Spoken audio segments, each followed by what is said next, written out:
Starting and finishing your first webcomic. It's a very scary sentence. Anyone who knows anything about making comics knows it takes a long time. So how do you start a comic, much less finish it? And is it even for you? Hi, my name is Koi, and I recently finished my first comic. I want to share my experience and hopefully help you along creating your first webcomic. Also, disclaimer, I would consider myself a rookie in making webcomics. I don't think there's such a thing as professional webcomic artist, but I am not that. Everything in my video is from my own experience and may or may not work for everyone. With that being said, I'd be super interested to hear how other people's experiences went with comics, and what worked and didn't work for them.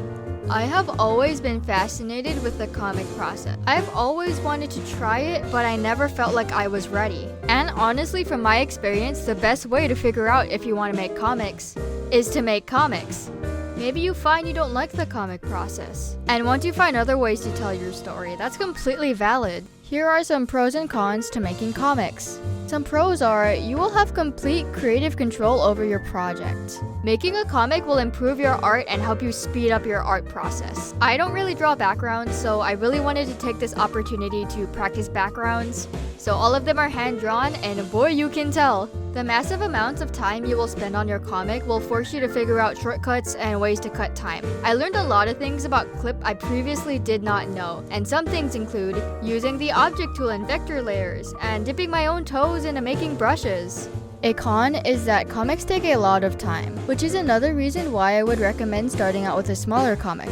Another con is that comic hosting website algorithms aren't great for pushing out new comics. If you want eyes on your project, you'll likely have to advertise on other platforms like Instagram and TikTok, or YouTube.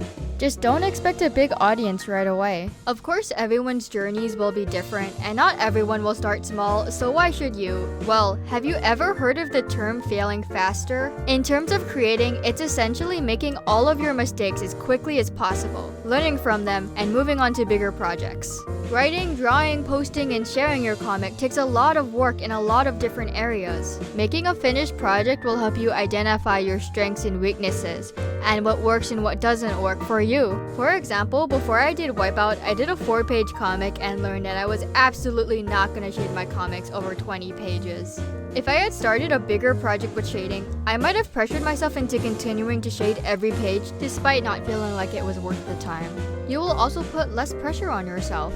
I knew no matter how much effort I put into Wipeout, it would never be perfect. And as I improved, either way I would look back on it and see mistakes. So how do you start small? Again, it depends on the project, but I'd definitely say less than 100 pages. I went from a 4-page comic to a 69-page comic, so not the smoothest process. Trying a 10 to 20-page comic in between is an excellent option. For Scroll, an average panel of a comic is around 5 panels, and a Webtoon original is around 70 panels an episode, so you can do the math on that.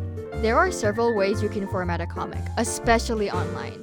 There is the typical printed page format, scroll format tailored for phones, and others like comic strips and many more. This was not intentional at the start, but when I realized my comic was around 69 pages and I had chosen a 6x9 book format, I knew I had to do everything in my power to keep it that way. I knew from the start I wanted to do the page format, but I also knew that scroll format does better on Tapas and Webtoon. I wanted to try drawing panels individually on a page and then reformatting them into scroll, like I've seen other artists do. And it turned out way smoother than I thought it would be. I'd essentially post the panels and dialogue separately and in resize as needed.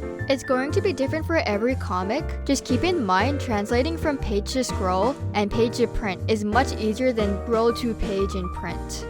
For keeping scope small, try limit the main cast to 2 to 3 people with 1 conflict. Keep note the amount of time you want to cover in the comic, not including time skips. A story that takes weeks to complete without massive time skips is probably too much for your first time. For example, Wipeout takes place in a single afternoon. I actually scripted it to be a 25-minute episode and it came around to 69 pages. I know for a fact a lot of online artists with OCs have stories with huge ensemble casts and deep lore and in-depth world building. I am one of those people. If you can't let that story go, maybe try something smaller within that world. For example, a character's backstory or a snapshot of your character's life. It's also great practice to be able to tell your story premise in 1 sentence. Here is Wipeout's summary. In a world where technology has allowed celebrities to become heroes and villains, Kai Nishimoto, a college student and wannabe hero, embarks on his first battle in hopes of one day becoming a superstar.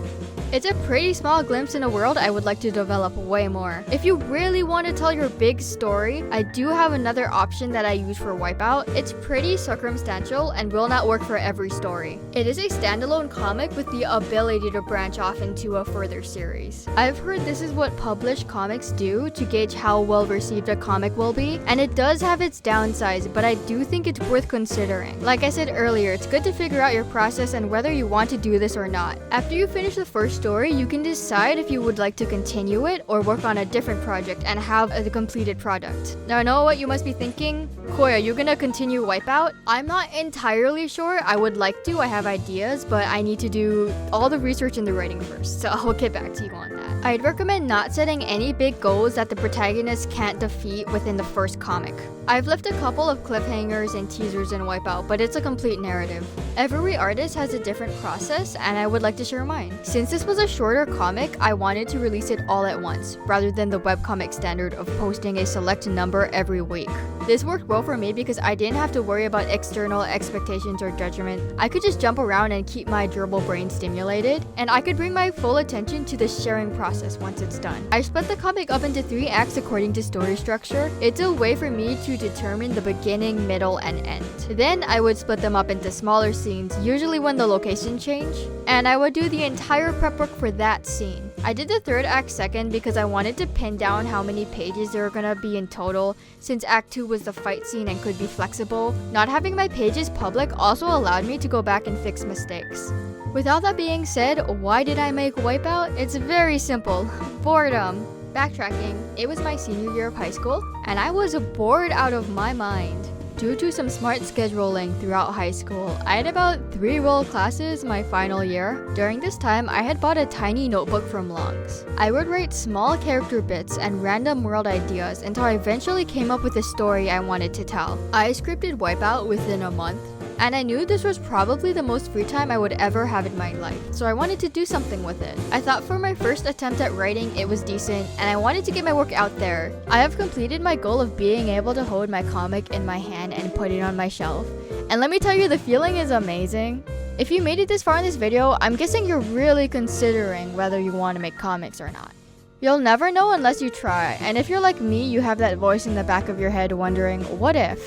To recap, if you're starting out, I recommend starting with something small, and finishing a smaller comic is honestly a win-win in my opinion. If you figure comics aren't for you, you still have a finished product you can show to other people and put on your portfolio. I can almost guarantee you will become more of a skilled artist and learn more about your art program. If you figure comics are for you, then great, you have a better understanding of the comic process and can move on to bigger projects and hopefully avoid mistakes. Either way, that about wraps up what I have to say about comics for now. Do you have an idea for a comic or making a comic?